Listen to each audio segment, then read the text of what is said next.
la ilaha illallah.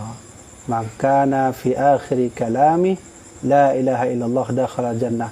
Siapapun di akhir kalam hayatnya dia bisa mengucapkan la ilaha illallah, sungguh dia akan masuk surga. Menandangku segala mudahnya mati, maka persiapkanlah zikir dalam hati, ucapkan terus dan maknakan terus la ilaha illallah. Nya latihan laju selama udiknya la ilaha illallah, la ilaha illallah. Nya ilon tuan nai nyo meno. Nya lanjut ijazah ju so yang dengar online, baik yang online atau offline. Ilon tuan hijau ijazah li almarhum Abuya ilon tuan untuk baca zikir. Ya, dan amalannya berasal dari Abuya Mdawali.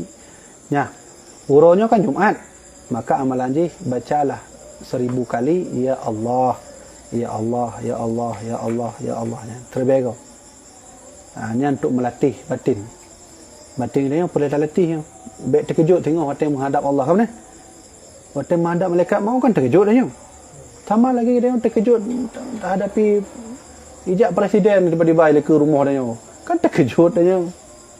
Lagi siap mana. Benar cik mati. Apabila tanya karak mati untuk tengok, nyok hana terkejut le pakon karena latihan. Jadi baca tabi-tabi tiap Jumat ya Allah ya Allah, dan tengok ratap tu baca terbaik la ilaha illallah, la ilaha illallah. Orang minggu baca ya hayyu ya qayyum, ya hayyu ya qayyum. Ya. Jadi yang kena amalan untuk mempersiapkan mati. Dan hana form kiban tengok orang